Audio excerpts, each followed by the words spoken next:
A very good evening to all of you, ladies and gentlemen. Welcome to the episode 2 of season 2 of the Rainmakers podcast. As always, we bring in rainmakers who can inspire you, motivate you to become better because we know that our audience too are full of rainmakers or rainmakers in the making. Without taking more time, let me introduce our rainmaker today. He is the CEO of the English Tea Shop, one of the world's leading organic tea businesses. He is a pioneer of sustainability best practices and has developed a wide range of initiatives to improve the livelihoods of communities in their value chain. He's an advocate of making English Tea Shop a business of business people through their employee empowerment program, which he calls the Big Game. Ladies and gentlemen, let me welcome our guest tonight, Suranga Herath. Hi, Suranga. We warmly welcome you to the Rainmakers podcast. Thanks so much for the opportunity and for the grand welcome. Thank you. Thank you. And of course, not forgetting our ever so talented co host, who is the Director Executive, CFO, also an amazing speaker who shares similar values of empowering people and building their potential. Yogendra Prasad Satyasilan. Welcome, Yoga, to the podcast. This is a very special podcast. This is a very special episode. Of course. Thanks, Don. Of course. So today we will be discussing the ideas such as building a business of business people, creating shared value, open book management, and how Suranga and his company, the English Tea Shop, is contributing towards harnessing the potential of people. So without taking much time, let me direct the controls to Yoga. Thank you very much, Donna. I think introduction's perfectly done.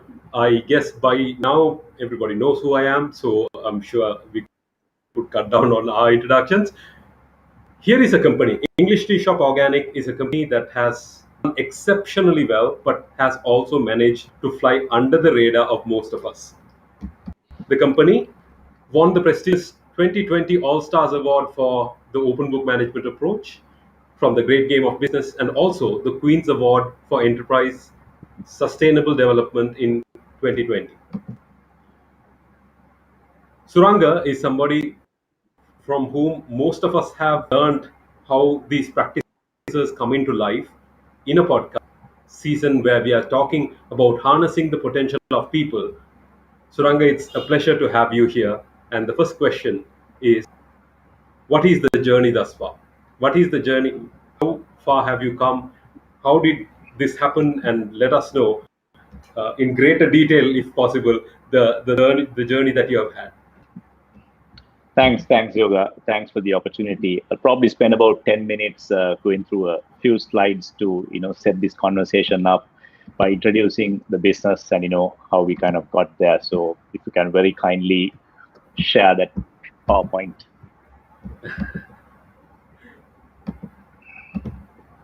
Yeah, as that comes through, we might probably delve more into each of these areas as we get into the conversation. But in a nutshell, English Tea Shop Organic was born in 2010. That was when we killed a very successful, profitable, value-added business that we had founded 10 years before that. So that was roughly in 2000, 2001.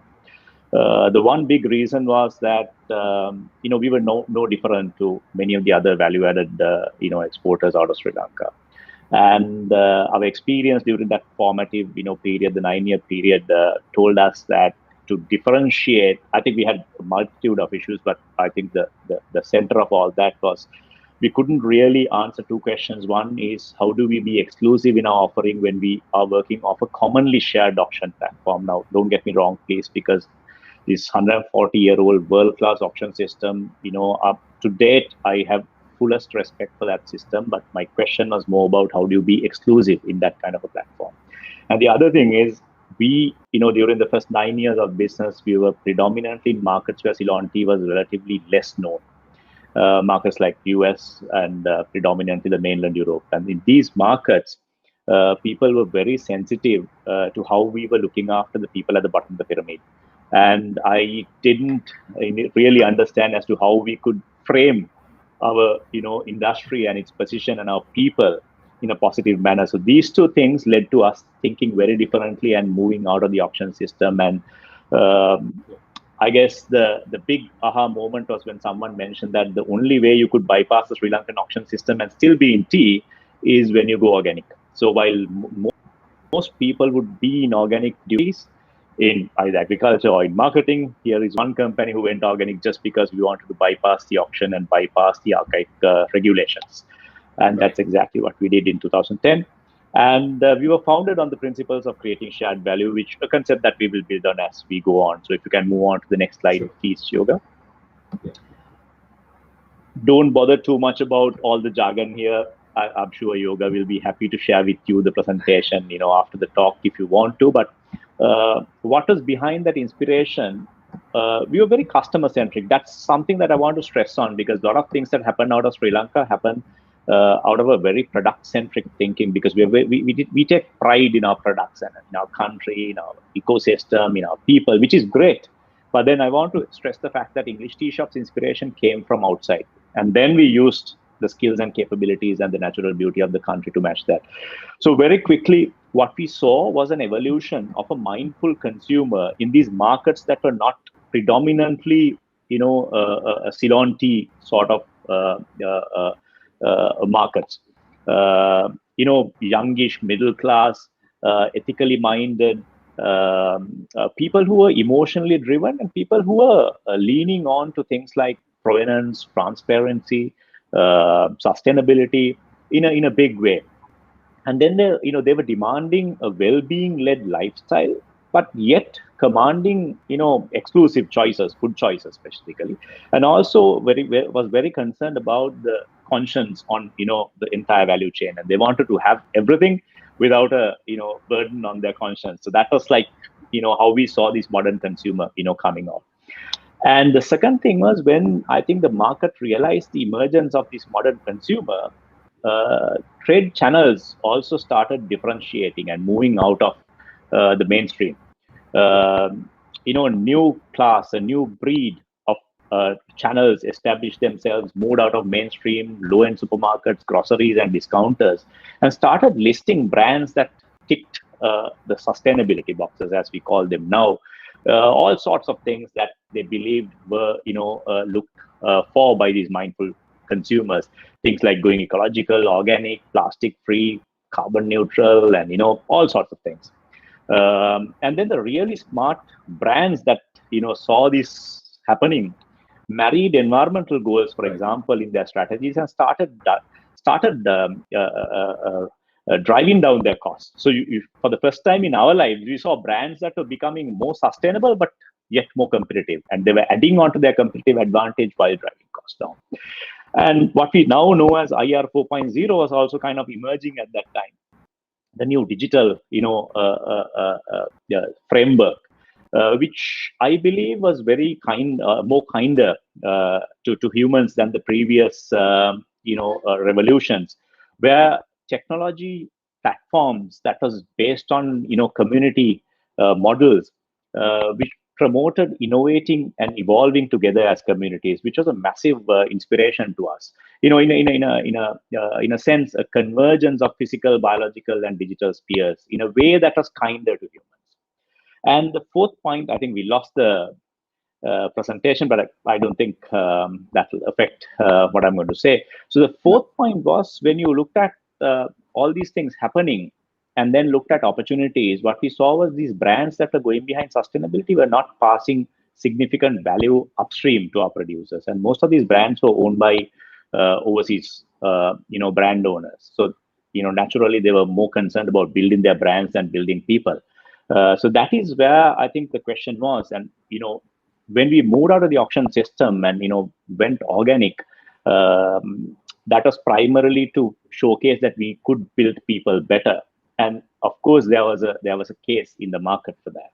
And we had a lot of options, but the one option we didn't select was go behind mainstream opportunities or go behind a grocery brand and a supermarket sort of a brand, because we realized that these mainstream supermarket players had made sustainability also mainstream, if I may put it that way. and relatively cheaper. Everyday tea prices, for example, were driven down year on year. So however much you kind of built on sustainability on the lines that these guys were specializing on, you couldn't beat them. And it has come to a level where SME sector, small and medium sector, niche brands who are banking on sustainability had to also follow the frameworks and routes set out by these big brands. But we saw one opportunity, and that was, I think, a guiding light from the very beginning, was that if there was one thing that this whole value chain lacked, especially the brands, was ethicality. So that was what English Tea Shop set out to achieve, to become the most ethical tea story that was available in more exclusive and discerning places that the mindful shopper would shop at. So this is capitalism is at the center, right? It's capitalism at its best. So I'm proposing a new form of capitalism, an ethical form of capitalism, in order to share more value, across the value chain. And that was the guiding principle of English Tea Shop. If you can move on, Yoga.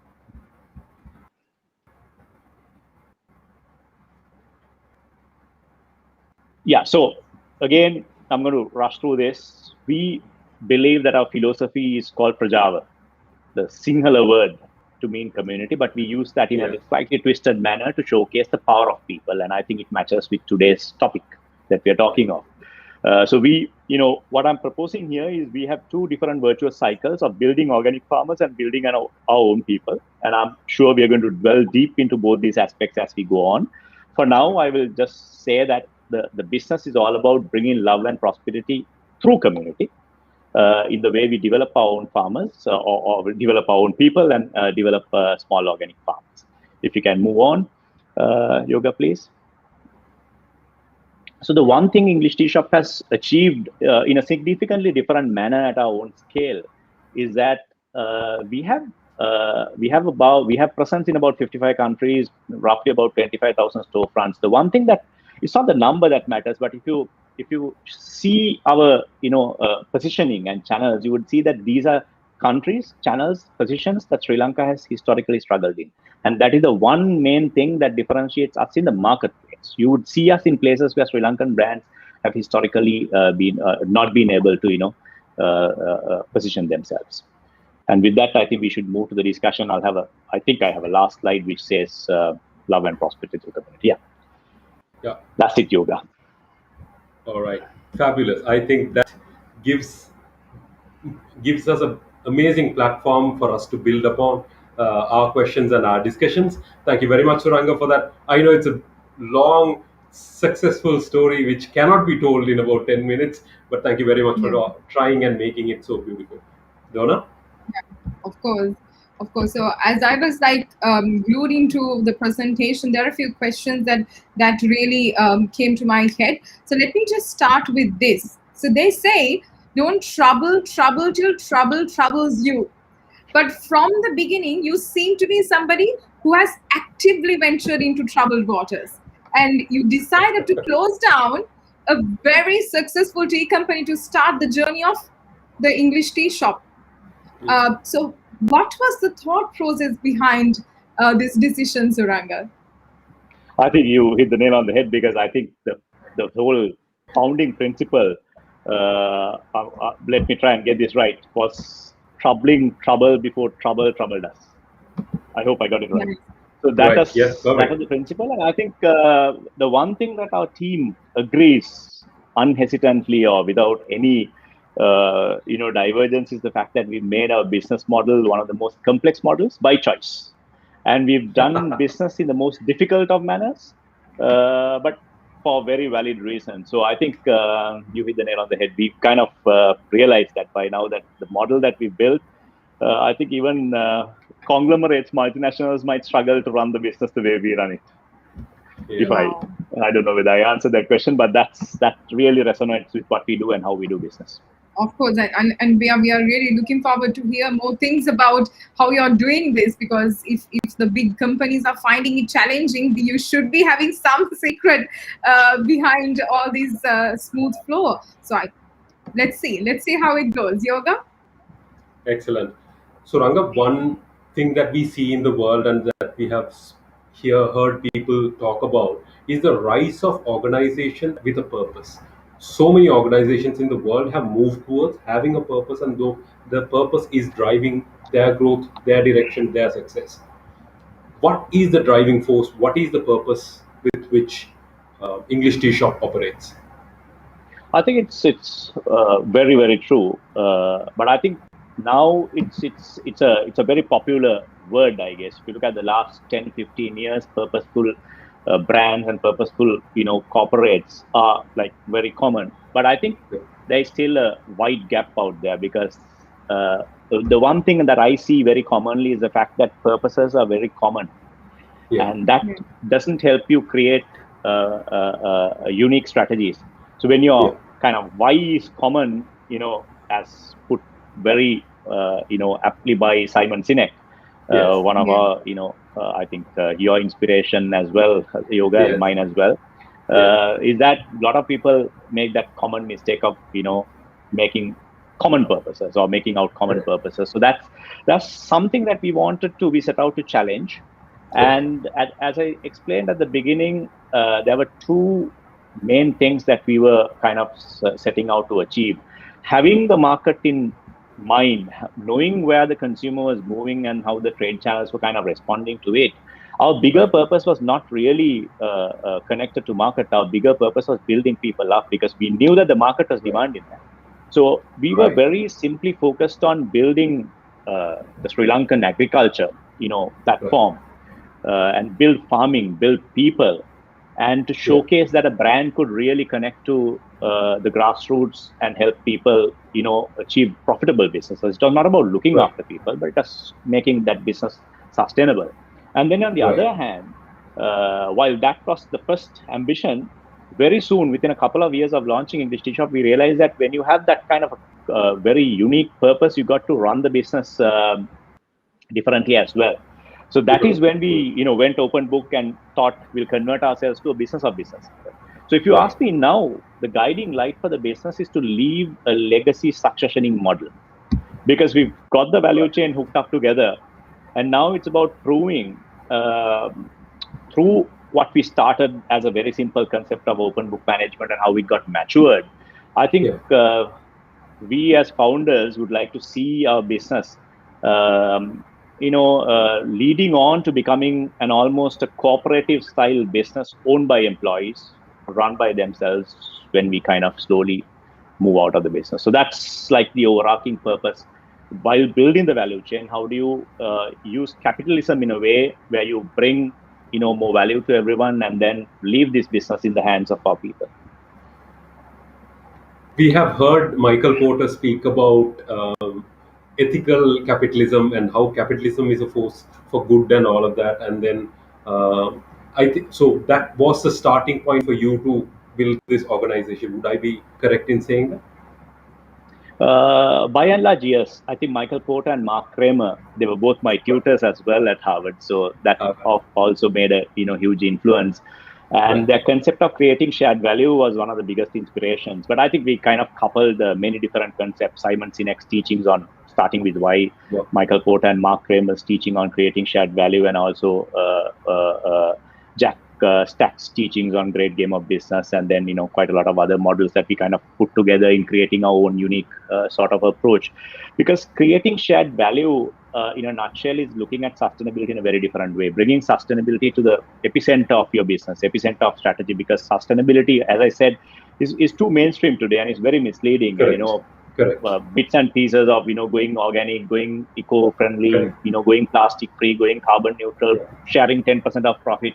I don't think that those measures will see us reducing the world's pressing gaps, income inequalities, and knowledge gaps. But if you bring sustainability into activity system, as we are now claiming to have made, if your entire strategy is based out of sustainability thinking, and if we are now claiming that our competitive advantage comes from the social impact we create, and that's a tough statement to make.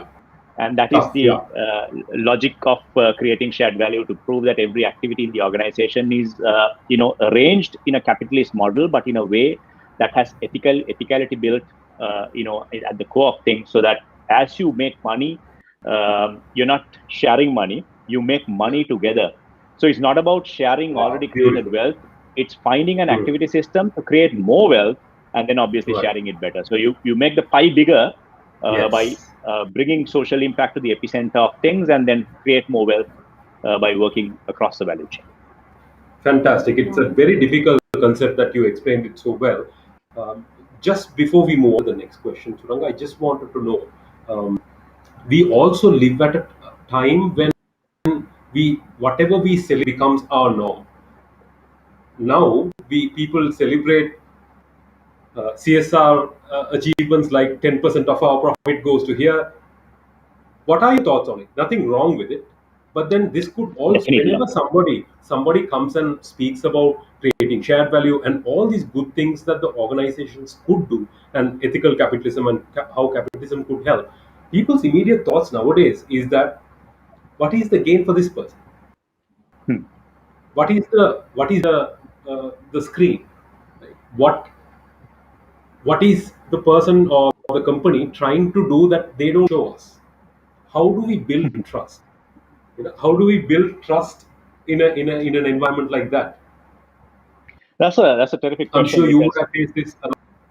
yeah, I do. The last 10 years, I think this question has been asked in many different ways, and I think I've had to explain it in many different forums, including to our stakeholders at least at the beginning. Correct. But I think it's a terrific question because Yeah. I'm not here to challenge CSR, no to the work the governments, NGOs, the philanthropists are doing. Because if you put, all of the simple logic is, all these guys are trying to change the world one step at a time, and you got to appreciate it. And I have fullest respect for that. But the irony is, large part of the world's wealth lies on our hands, the private sector, right? Michael Porter and Mark Kramer put that into figures and showed that all of the NGOs, the CSR activities, and philanthropies put together is less than 1/20th of the money that is controlled by the private sector as a whole. So the argument is, what if the private sector, through its actions and activities, solve these problems? But then the question is, what benefit does it bring from a commercial sense? So the model talks about creating a strategy which solves problems while creating wealth for everyone. While it is difficult to understand, this is I would call this common sense in a way. I think our forefathers probably knew these things and practice this in many different ways. So we're talking of three different elements of creating shared value in our business, as envisaged by Michael Porter and Mark Kramer as well. So we are looking at how we deal with your suppliers, right? On one hand, the external, the upstream part of it. And then how do you kind of redefine productivity by using your own employees, your resources, your waste, your inputs, the whole value, the internal value chains? How do you kind of redefine that to create higher social impact and environmental impact while driving down your costs, perhaps, and then being more competitive, or being unique, as we've done to some extent. And they also talk about how do you redefine marketplaces and products, as many brands have done. Discover Insurance, who developed a insurance program which incentivizes people, when they live more healthier, more responsible lives. Now think of this: insurance is centuries old, but it took this one company, South African company, to tell us that insurance shouldn't be really based out of actuarial, probabilities and rates. It's more behavioral. What happens if you create a virtuous cycle of making people live better and kind of incentivize it beforehand, giving them all sorts of discounts, eye watches to measure their, exercising or walking. And they went to the extent of promoting people buying organic veggies and fruits and, all sorts of good behavior and good eating. As soon as you enroll with them and you receive discounts, your premium started going down with good behavior. So, it seems like a risk, right? To the layman, it seems like a risk. But what this business did was drove down the risk, the health risk, drove down the health cost, and then enhanced profitability to themselves and created a virtuous cycle of improvement. And today, absolutely hard to beat because they've grown in scale in no time. So while this sounds very theoretical, there is so many examples of adding value to the society and environment, and helping those activities help yourself make the business bigger, make the pie bigger, and share better. And then you make that your competitive advantage, and that's really possible.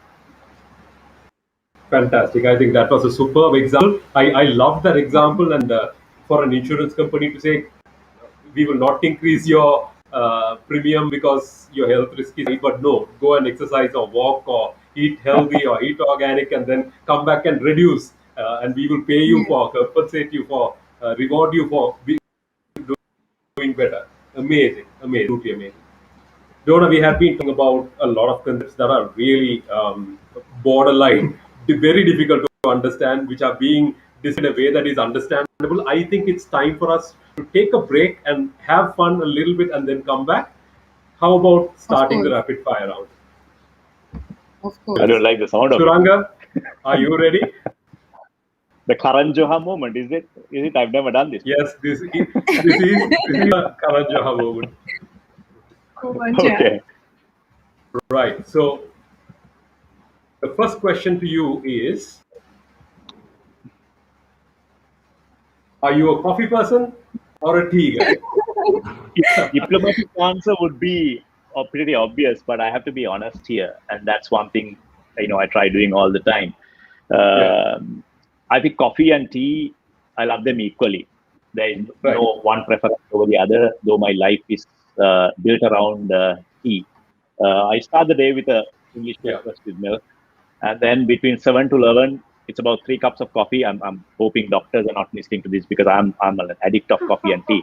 And then from like 12 to 6 p.m., I have about 7 cups of tea, and mostly it's botanicals, black tea, green tea, all sorts of things we do. So I drink quite a lot of both. I love them both. Right. Very nice. Very, very nice. Very, very genuine answers. Don't ask me what I have after 6 p.m. Different story. Suranga, what did you want to be when you grew up? Do you think you would be This is a chief funny. executive officer? My mom and my late father would vouch that I wanted to be a tree climber, to be very specific, a coconut climber. Whoa.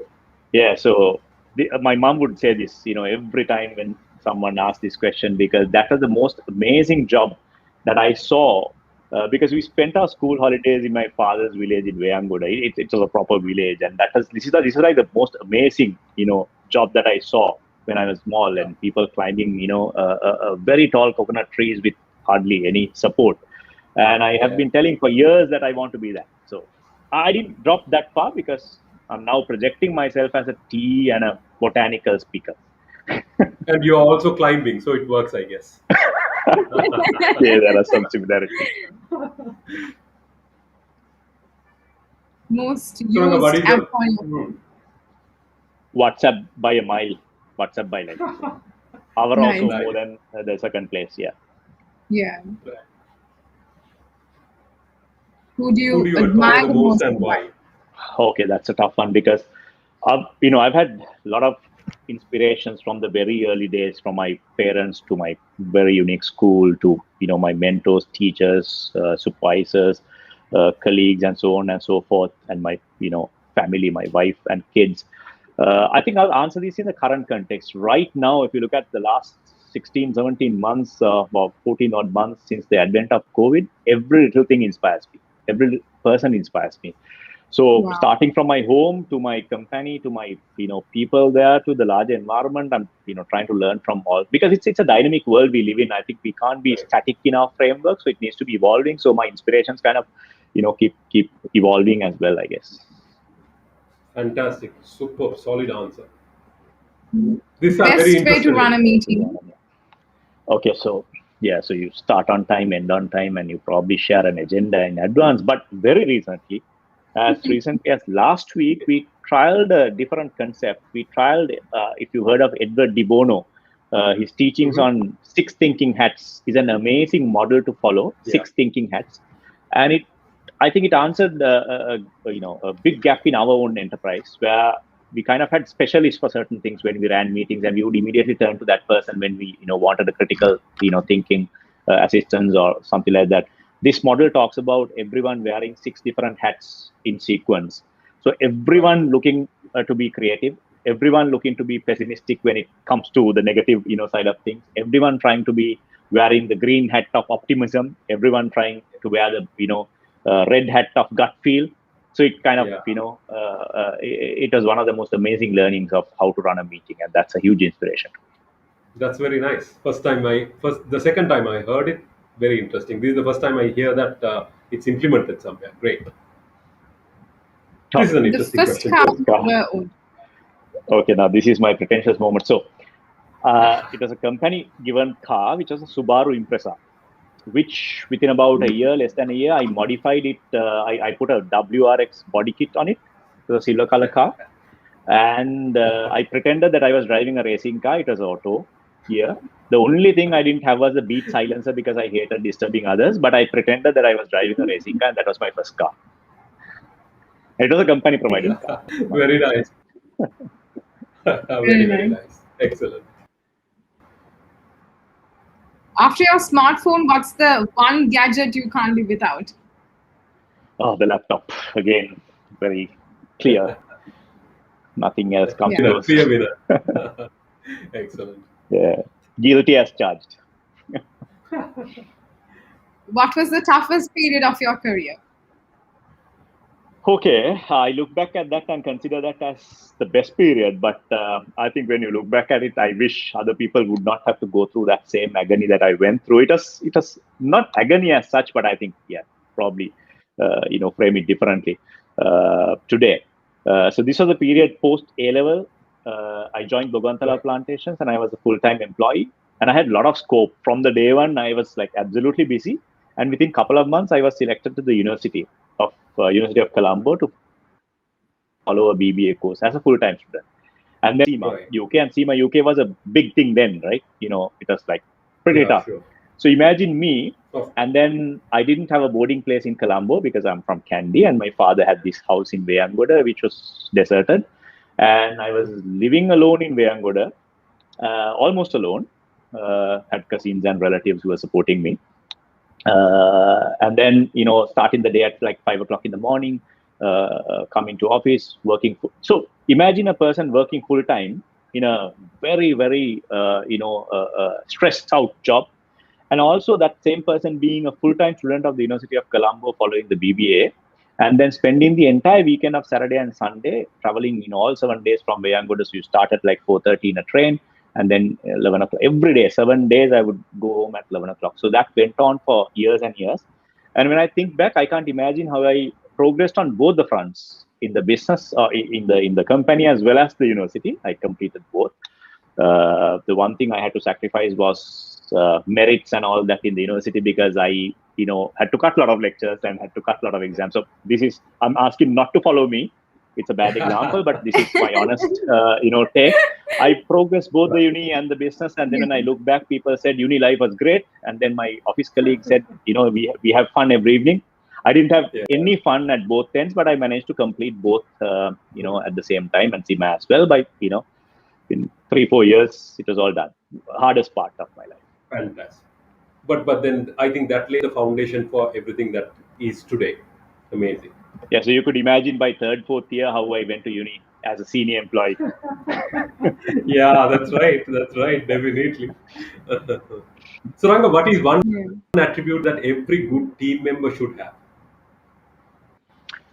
Okay, I think empathy, because if that's, I think, me talking a little selfishly, because I was pretty good in empathy, in understanding other people, both from a social and probably emotional sense. So I think if you empathize enough, provided you have some level of intelligence, which all of us have, all of us humans have, I think you build on your IQ, EQ, SQ, and then you kind of progress in your life. So empathy is probably the best thing to have. Great. Fabulous. Nice. And this is an interesting question. The one trait that won't get someone hired at English Tea Shop. Okay, so that's tough. I think we do check all sorts of things, skills, abilities, teamwork, and all that. But I'm sure a lot of people would agree with me that the one question that English Tea Shop people won't miss to ask or check is whether you have the conscience of doing the right thing by the wider society. And we go the extra mile to understand whether people have values. And if you score less there, even if you have highest level of skill, I don't think you'll make it to English Tea Shop. That's amazing. That's amazing. I think that is required for an organization that is built upon values. So fabulous! I think you did very well. It being your first time on a You were not. You were not rapid like fire. Karan. You were far. I know, Yeah. a very Karan reasonable, at yeah, that. extremely reasonable view. All right. Okay. All All right. right. Excellent. So shall we move on to the next question? Of course. So Surang, as Suranga, you were giving the previous answer, I was. Do you have go anything ahead. to Go ahead. add, Yoga?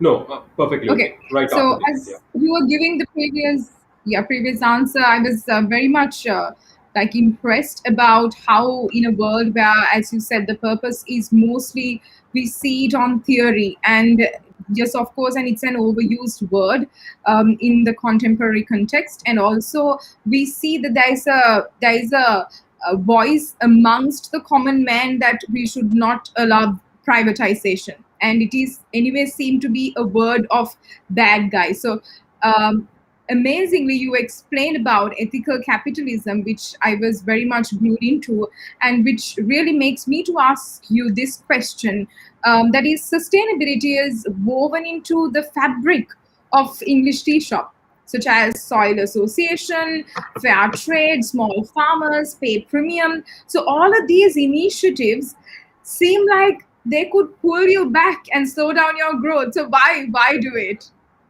Yeah. So yeah, I think that's also a brilliant question because it's hard to explain these things in a short time, but I think it Yeah. probably I'll try We to will do that try. in the best possible way. So I showed you those two virtuous cycles, I think, very briefly as to how we develop farming and how we develop our own people, and these are thought out based on very basic business principles. There are no rocket science. It's based on principles of common sense. For example, I mentioned about certifications and ticking the boxes, and I don't personally I'm not a fan of certifications. We do that at the base of the pyramid, to tick the boxes. So we have multiple certifications on the line of organic and SMETA, all about people, fair trade. We are working on B Corp certification, all sorts of things that prove that we kind of tick the boxes of sustainability as the wider world sees it. But I think there is the business sense comes on top of that as to how you marry those concepts and what are the frameworks given by those certifications in a value creation, wealth creation fashion. So this is why I'm a fan of Michael Porter's CSV model, which doesn't really necessarily focus about ticking boxes for the sake of adding sustainability on one on top of the other, because those can be drawbacks. If you adopt sustainability without a sense of your strategy and how you build competitive advantage in your journey towards your purpose, then I don't think then it becomes a drawback. But what if I tell you that all of the activities of English Tea Shop are cleverly thought out for commercial reasons? Now, I know this contradicts some people's understandings. When sometimes we talk of prioritizing people over profit. I don't think I fully agree with that.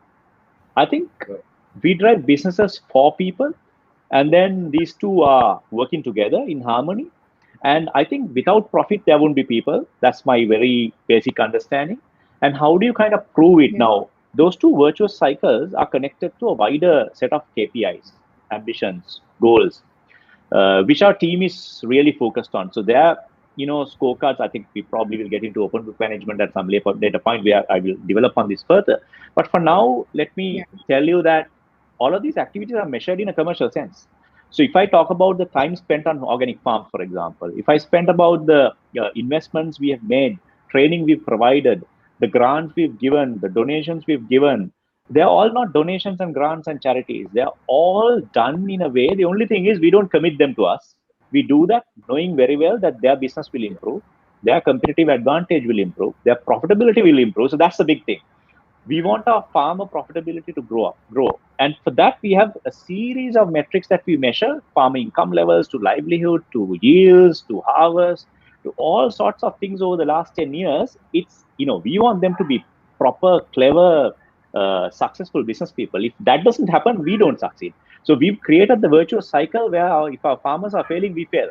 And if we grow, they grow. And when they grow, we grow. So it's the virtuous thing. So this is not just giving for the sake of giving. We don't do charity. I'm completely on the other hand. I wouldn't say I put people before profits for that very same reason, because I think it's a profit-making model. And the same with our employees. I'm not saying we are looking after our people. I think it's far from that. We are not looking after our people. I don't even want to use that word of caring and looking after our people. I think it's a model that helps us create more value, make the pie bigger. And when I say I'm moving out as founder, it doesn't mean that I'm donating everything for free. It's a bigger pie, so I can move out very easily. And then the pie, a larger part of the pie goes into the hand of our employees, and that's a nice place to be. I guess that makes sense. Absolutely amazing. Absolutely amazing. Beautiful. Beautiful. I liked how you said sustainability or anything you do is not charity. Like you can educate somebody and like teach them, but then not expect to work for them to work for you, but have given education so the system improves and the system improving the organization and the contributing. Yeah. Great, fabulous, beautiful, beautiful. So whenever I hear the words creating shared value, I'm an accountant, so the books have to balance for me. Like whenever somebody says creating shared value, it feels like you are giving away some part of you for free. Like it means the growth and profits are shared with others. What motivates sharing? Why share when you can eat the whole pie? So I'll say two things. One is to make you comfortable, that you might be very comfortable knowing that I also started my career as an accountant. So I was a numbers guy. Fabulous. And I hated calling myself an accountant. And that, I think, led to this whole journey. I think, don't take me wrong, but that old-fashioned definition of accountant, I don't believe I was that kind of accountant from the beginning, but for title's sake, my title said accountant for a good number of years, right? So that has to probably be explained in a that probably makes it easier for you to understand that an accountant has understood creating shared value, and there is some logic happening. That's right. So the second part of your question, I don't think this is about sharing for the sake of sharing. As I mentioned earlier, I think the hardest part initially was to convince our own teams that we are stepping into this new model of because we were born out of this auction model, and to me it was beautiful, it was brilliant, it was heritage, it was something that you could it helped commodity. It helped commodity in a massive way, and it still helps, but it didn't help brand. So we put forward that idea, saying that one of the big problems of the commodity model and why Sri Lanka is unable to move up the ladder of value addition is because of the disconnect between the market and the field. And when you have 6 billion kilograms of tea coming into auction every week, who cares about what happens in the ground? Don't take me literally, but that's in practice. I've seen that happening, and we did the same. We didn't really care what happened, as long as we had enough tasters to grade and buy the teas and buy the best. So when I presented the idea and said, if we move out of this, we kind of have to force ourselves to work directly with the farmers, and what would make us stand out. And then that is how this whole thing started, and we started building logic. And trust me, within a couple of years, everyone bought onto the idea that the investments we are making at the onset, the first 3-4 years in building, we had to build organic platforms from scratch for certain products, because while Sri Lanka has its beautiful platform of agriculture now, I don't want to even use the word organic in the current context, because I think it's terribly misrepresented in the recent conversations of chemical fertilizer and all that. So I'm, not in that. Let's not even go there. No, not go there. So I'm talking 10 years, before, right? 2010, 11, 12, when organic was not a everyday word for everyone. And then when we had to make a business case for a successful business to kill the existing model, start from scratch, go organic, there was nothing available outside of the basic black and green tea. When we went into organic, we realized we had to invest in these platforms, invest in people. They were not our people, they were not our farmers. You had to just rely on them, you just support them and hope like hell they'll do something, turn around, and within a couple of years we'll have supply. So we established that kind of a model with zero expertise, zero knowledge in agriculture. And also you'd be surprised to learn that we had zero knowledge in marketing organic as well, because we were ordinary tea people. So that was a whole context of learning. But I think in answer to that second part of your question, we established a logic very clearly that whatever we do in our activity systems, in the way we deal with our suppliers, especially our small organic farmers and the primary producers who work with them, would have to be profitable first for us to be profitable. So all of the investments were based on that logic. So it wasn't hard for me to justify it to my accountants, who were far better than me as an accountant. But I think in a couple of years they surpassed my thinking. And right now one of the KPIs that they're working on, they have multiple KPIs.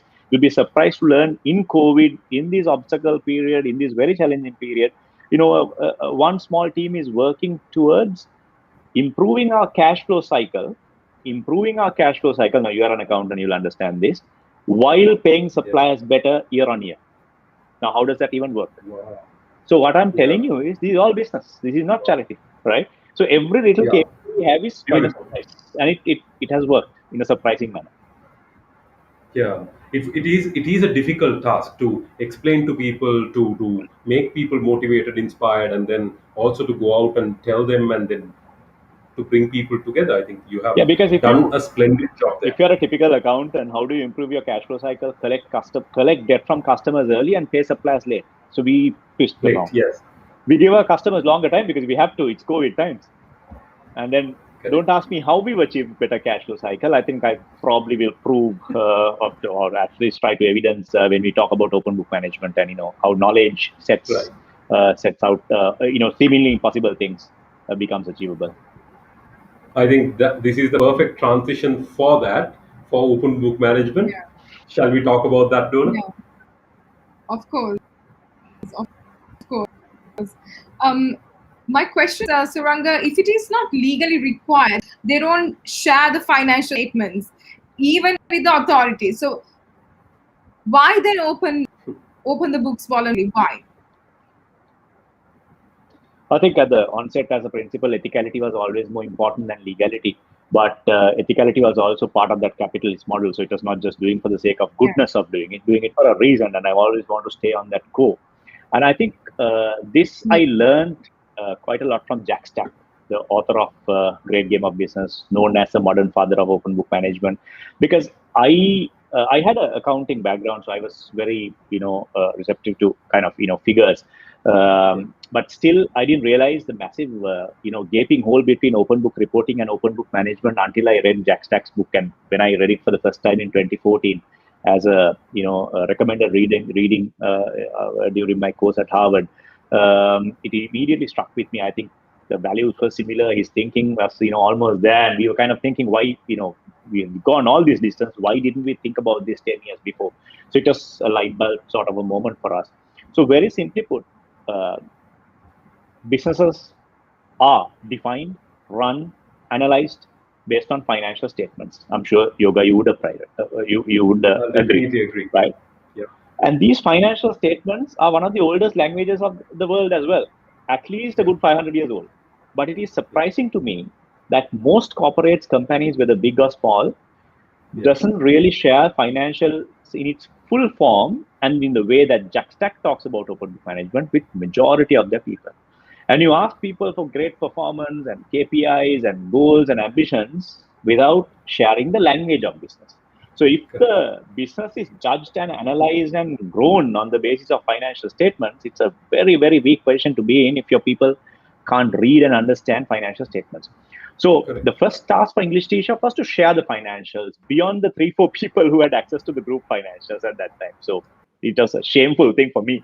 And I made a presentation to the team and said, from tomorrow you're going to see this. And then everyone said, why does it help us? And, what about confidentiality? And, what are we kind of sharing and what are we not sharing? So the first phase was all about sharing, just getting the fear out, just making sure that even if financial statements are lying here and there in the business, that was all right. But that was a big fear to, get rid of. And then the second phase was, how do we, sharing is one thing, that is open book reporting. That doesn't take you far. That I have to tell you. Open book management is a sophisticated management process, as very nicely explained by the 3 books written by Jack Stack and his team and practiced by us over the last 6-7 years. Is a process where you make everyone in your business financially literate. So you start with training. Obviously, someone has to start with the training. So we established a core committee and started training and played games. We even printed currency notes. hoping central bank is not listening to this. And then we had, our entire annual sales on a desk, and we started, playing it out in a way where people would come, as suppliers. And one, at the very end, I would come and take my dividend out. So that was a very, big moment, or a risky moment as well. And then we had a, guy dressed like the Inland Revenue, the black suit with the black tie, coming and taking the taxes. That is how we started when we played it. And then we went to crazy budgeting games where people in the logistics team would budget the communications expenses. So that was how crazy it was. And then very quickly, within about a year, we had a team of people who started reading financials, analyzing, understanding. So at the base of this, 6 years down the line, is a team who can think, feel, act like business people. And the power of that, I can't really simply put to words, because we play forward forecast, high involvement planning, budgeting, all sorts of mini games to resolve our problems, because people's line of sight has improved.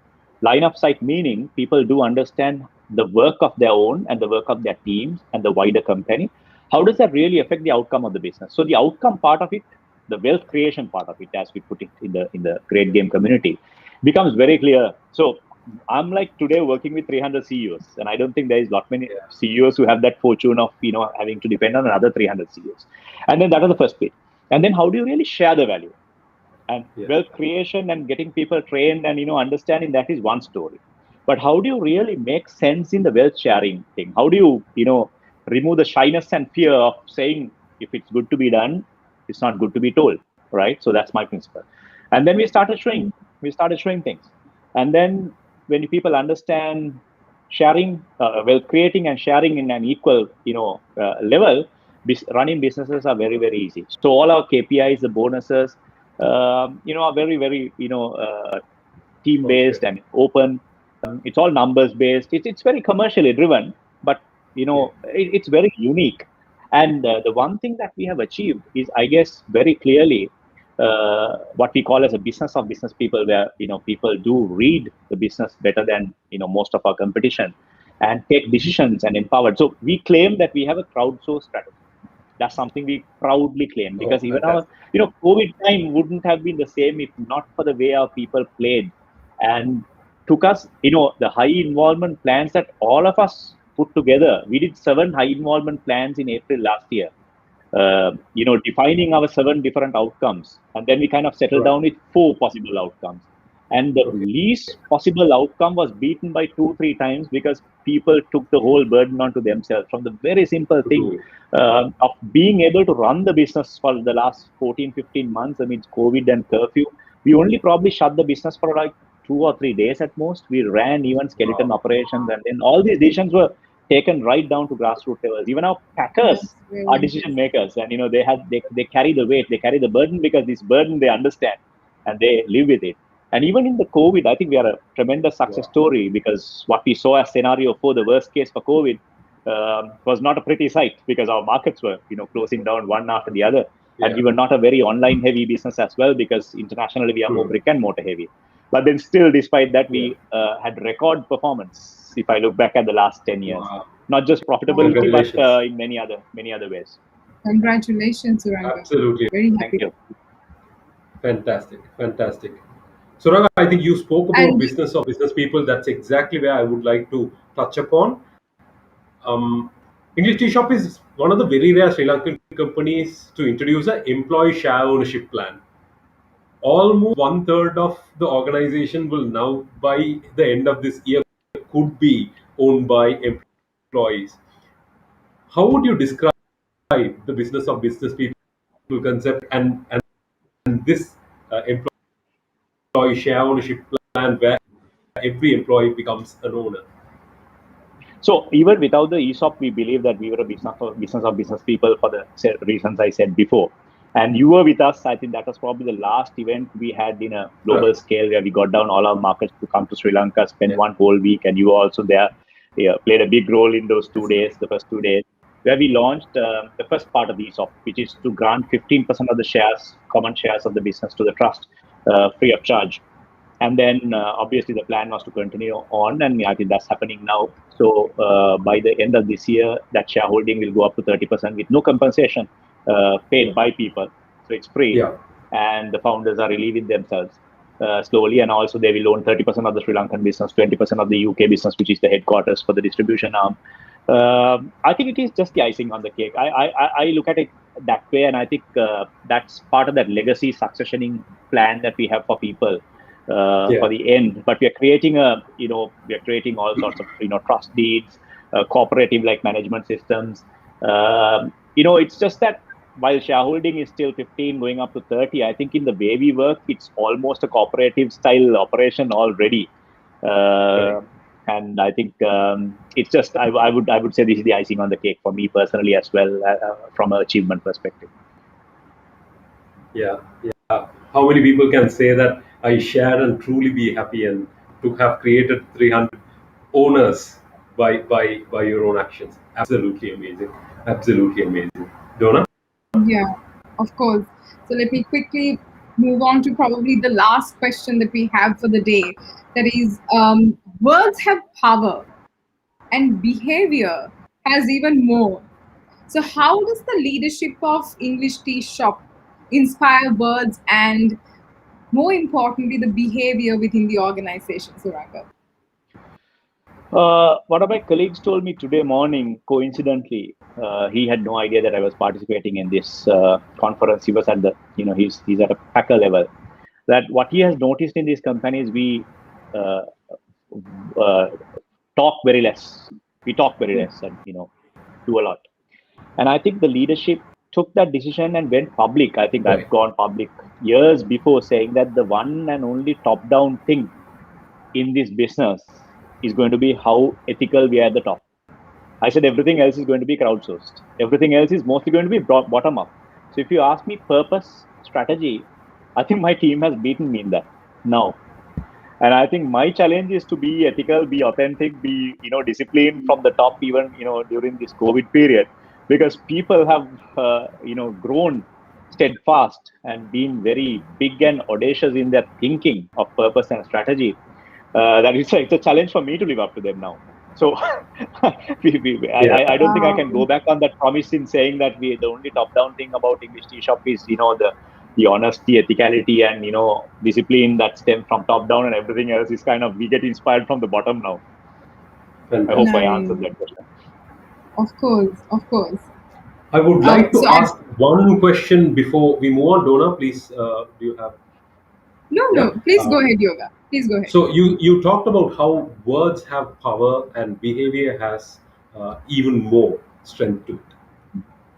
Suranga, one thing that we clearly see whenever we were doing the research for the interview is that there is a very clear-cut idea that no management's picture is even in the website. Whenever the awards have been won, like the Great Game of Business or whether the Queen's Award, the pictures of the person who is receiving it or the cost for it is not there in the website, not in the newsletters, not in social media. What we see is the bravado of the leader. I am everything. That is one. Second is we also saw a picture of the group picture of all the employees, and we had to be like, where is the management? we have to really search for the management to see all of them at the right at the back. Is it something that is carefully crafted, Suranga, in order to build a culture that is so supportive, also to create the culture where it's a business people? Yes and no, if I be honest, because I think, as I said, my entire senior leadership team deserves the immense credit because they are all so unassuming. And it's just that initial idea got better and better and better through their thinking. And I think that, as I said, they've beaten me now. So I still believe I put my face too much, because the one thing I don't like about my team is they have been very, very clear about putting my face onto all webinars. So almost, I think 99% of the webinars, they made me talk. So I think I do too much, and I think that should change as well. But in every other regards, I think it's set in stone now. And people kind of behave naturally. So we don't believe in Now we have code of ethics and all that for certain purposes, but I think people have gone beyond those and built on those words. So we have a culture statement which has 16 behavior practices. But I think if you ask them, it's not memorizing those 16. It's how we have built on those 16 and how people interpret it from the from a driver right up to the director. So I think it's a team game. It's definitely not my doing. It's a collective effort of making this very obvious now as we go on. I think that was Thank the you. answer to be expected anyway. That was the answer to be expected. If you're not going to put your picture on the website, this is the exact answer to be expected. So that is the answer that we got also. Excellent. Donna, should we ask about the communication element of all of this and then move on? Sure, of course. Yeah. Of course. Um, I will ask it for you. Suranga, I think yeah, the sorry. concepts. Yeah, go ahead. Go ahead, Donna. Yeah, go ahead, Yoga. So, Suranga, one thing that we all are interested in whenever we were discussing about preparing for this podcast is that so many new concepts, whether it's open book, whether it's business of business people, whether it's creating shared value, and so on and so forth. This was 10 years ago when people were waking up for, like not for these things, but for many things that were 50 years older. This was the Yep. future at that time, and you made it the present. What was the role communication had to play in between the teams, in between the top and the down, and from to top? Because most of the time the leader can inspire, but one person to another, the team member to team member Yeah. inspiration is much more stronger. How did communication impact it? I think that also happened in a pretty unique manner. I think the first phase was a little top down, where we had to take a lot of the load onto ourselves, especially on the journey of going 100% organic, and then opening the books, and then creating shared value platform. Building on the great game business. It was a little top down to some extent. But the one thing we kept, focusing on and was pushing for was this whole crowdsourced, approach. And the other thing is we believed in word of mouth and action than words. So we hardly put emphasis on a lot of writing and code of ethics and all that. The one thing I forgot to mention at Open Book Management is we are one business for the last 7 years. I think now, even despite COVID, we have never missed a weekly huddle on a Thursday morning. So we miss it tomorrow because it's held on Friday because tomorrow is a poor day. But quite clearly, we never miss our weekly huddles. And weekly huddle is the time when we go through the financials. Every one of our teams participate in this 1 or 2 hours, look at the financials. And this is what I said, it's a management system. It's a scorecard system, management system, bonus system, all sorts built together. And you kind of start with, your historical data, your projected data, your actual data, your weekly data, your forward forecast for the month. So we would do a forward forecast for the next month by the 10th of the preceding month, and then you would obviously check on it. But in our huddles, the one thing is we are very futuristic. I think as an accountant, that might come as come important to you because I've seen accountants, auditors, and businesses spending more time on history than on future. So our weekly huddles is all about looking into the future and debating about the future, what the outcomes could be, how we could make them better. So this made communication very easy across the organization, top down or across, and even with the outside world, because people's understanding. I think when you have people who are on the same page, if I may put it that way, communication Yeah. becomes absolutely easier, and then I think you become predictable as well. You kind of understand people's values and why would someone do this. So the big question in our organization, what we try to do is understanding the why. Not the how and the what initially, and if something happens, why did it happen this way, and why did he say this, and that kind of a thing, and it makes communication so much more easier. That helps. Yeah, thank you very much, Suranga. I think we lost Yoga in the Yeah. middle, but Tech however, issues. thank you very much for the answer. And of course, I think something what I understood out of your answer is that the moment you have, if the employees and the entire team together has emotional intelligence, it's really easy in terms of communication. Yeah. And so brilliant answer. And So I think this conversation was quite interesting and I thoroughly enjoyed the whole 1 hour. And thank you very much, Suranga. So, Yoga, we have you back. Do you have anything that we can conclude with Yes, for the concluding exceptional. remarks? Yes, internet connection has been a little not so stable, but then That's okay. thank you very much for this beautiful 1 hour, Suranga. It has been nothing but a learning experience. I'm surprised that we were able to manage it within 1 hour because of the concepts and ideas and examples that you brought in and discussed. Absolutely amazing. It's always a pleasure talking to you. So thank you very much. We hope one day again we will be able to bring you back and discuss these little further. Thank you Thank very you so much. much, and thanks for all the listeners as well. Thank you for the opportunity. Thanks, Donna. Thank you. Thanks, Yoga. Thank you very much for Have a good one. everybody. Thank you. We brought somebody, a rainmaker, who definitely has made a difference. Next week, Mr. Anand Jayawardhan, Deputy Chairman of Commercial Bank, joins us for the next episode. We look forward to see you in that. Thank you very much, everybody. Be safe. Good night.